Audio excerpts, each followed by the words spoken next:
Oi, pessoal! O mundo digital que crianças e adolescentes conhecem no Brasil está prestes a virar de ponta cabeça. E hoje a gente vai decifrar a lei por trás de toda essa mudança, o famoso ECA digital. Então, a pergunta que não quer calar é: na prática, o que vai ser diferente? Como é que a experiência online dos mais novos vai ser transformada de verdade por essa legislação? Vamos descobrir. E a resposta para tudo isso está na Lei número 15211 de 2025, que ganhou esse apelido de ECA Digital. Pensa nela como um novo manual de regras, sabe? Definindo direitos e deveres para tentar deixar o ambiente online bem mais seguro. Beleza, vamos para o primeiro ponto-chave. Para a gente entender o tamanho do impacto dessa lei, a gente precisa saber onde ela se aplica. Afinal, que espaços digitais vão ter que seguir essas novas obrigações? A base de tudo tá numa definição lá do artigo 2º da lei. Eles usam um termo que parece complicado, mas é super abrangente: produto ou serviço de tecnologia da informação. E por que isso é tão importante? Porque na prática significa que, quase tudo que a gente usa online entra nessa conta. Sabe, desde os aplicativos, passando pelos jogos, até o sistema operacional do celular. Tá tudo no radar dessa nova legislação.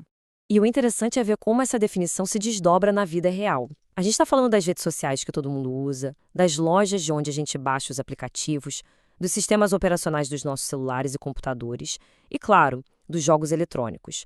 O alcance é gigantesco de verdade.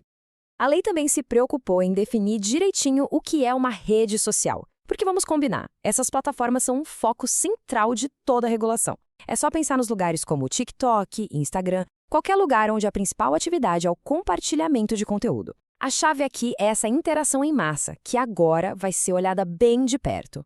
E para fazer um contraponto, a lei define o que é um serviço com controle editorial. Imagina um serviço de streaming, por exemplo, onde o catálogo é escolhido pela empresa e não gerado pelos usuários. Esses serviços têm regras um pouco diferentes, como a gente vai ver. Ok, já sabemos os locais. Agora vamos para as práticas. A lei não olha só para os ambientes, mas para o que acontece dentro deles. Que atividades online estão, a partir de agora, sob o novo microscópio? Uma das práticas mais importantes que a lei mira é o perfilamento. Sabe quando os anúncios parecem ler seus pensamentos? É exatamente disso que a gente está falando. A lei agora regula como os dados de crianças e adolescentes podem ser usados para criar esses perfis. E, mais importante, proíbe que isso seja usado para direcionar publicidade para eles. E aqui a gente tem uma distinção que é, fundamental entender. A lei separa direitinho duas coisas: monetização e impulsionamento. Monetizar é aquilo, né? Um criador de conteúdo ganha uma grana com o que publica. Já o impulsionamento é quando alguém paga para a plataforma, tipo, ei, mostra isso aqui para mais gente. A lei veio para botar ordem na casa e criar regras bem claras para essas duas práticas, principalmente quando tem menores de idade envolvidos. Pessoal que curte games, atenção aqui. As famosas caixas de recompensa, ou loot boxes, foram oficialmente definidas e reguladas. A lei simplesmente proíbe essa prática em jogos que são direcionados a crianças e adolescentes. É um reconhecimento do potencial de dano financeiro e da semelhança que isso tem com os jogos de azar. Certo, já sabemos onde a lei atua e o que ela fiscaliza. Mas, e quais são as ferramentas que ela cria para, de fato, proteger os jovens? Vamos ver isso agora. O principal instrumento que a lei traz é o mecanismo de supervisão parental. Isso quer dizer que as plataformas agora são obrigadas a oferecer ferramentas fáceis de usar para que os responsáveis possam gerenciar o tempo de tela, controlar o acesso a certos conteúdos e, no geral, supervisionar a experiência online dos filhos. E é importante não confundir com um produto de monitoramento infantil, que é um serviço específico para acompanhar a atividade online. A lei exige que, ao usar esse tipo de ferramenta, a criança ou o adolescente seja informado de forma clara e adequada de que está sendo monitorado. E a pergunta de $1 milhão: quem vai garantir que tudo isso seja cumprido? A lei aponta diretamente para a NPD, a Agência Nacional de Proteção de Dados. Ela vai ser a principal autoridade para fiscalizar, regulamentar e, se precisar, aplicar sanções. Agora a gente chega talvez na mudança mais impactante e, com certeza, a mais discutida do ECA Digital. A forma como a idade das pessoas vai ser confirmada para acessar certos tipos de conteúdo. O decreto que regulamenta a lei ajuda a gente a entender isso com dois conceitos. A aferição de idade é o termo geral, qualquer método que estime a idade. Só que para conteúdos restritos, a lei exige a verificação de idade, que é um procedimento muito mais robusto, de alta confiabilidade mesmo. E para tentar equilibrar segurança com privacidade, surge o tal do sinal de idade.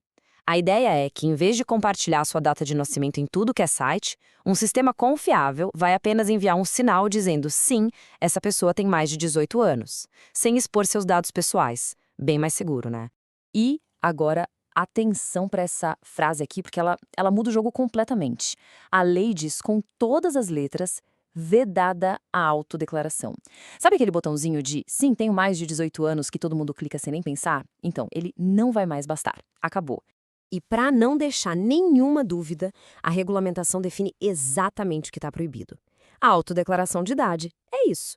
Simplesmente dizer a sua idade sem nenhuma prova. Para conteúdos sensíveis, esse método agora é considerado inválido pela lei. Certo.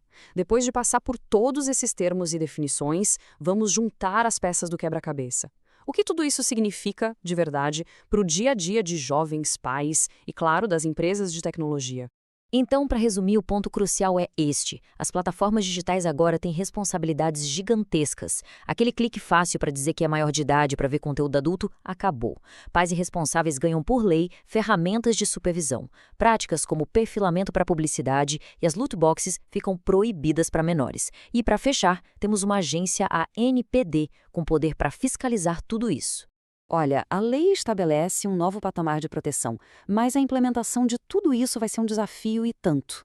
A pergunta que fica no ar é: será que a gente está vendo o começo do fim daquela era de internet sem lei para crianças e adolescentes aqui no Brasil? Ufa, bastante coisa, né?